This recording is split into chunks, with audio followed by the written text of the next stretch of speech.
working down the hill now just a little, and looks like we got an old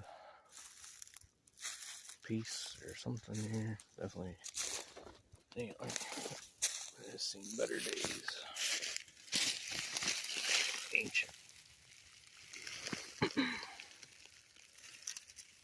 So ancient, in fact, it has a root growing into it.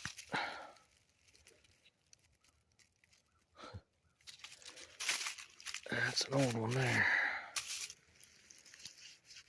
Man. Guess I should have worked this hillside better years past, but suppose I didn't. Lesson learned. Decided to come home and plant some chestnuts that I had in the fridge over winter, and they're all sprouted. Taking advantage of the nice weather coming through one of our food plots here. Got an old spiker laying right on top.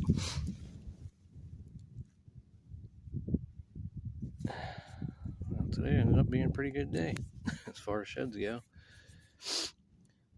I wasn't expecting to find one here, that's for sure. Gonna finish getting these seeds in the ground.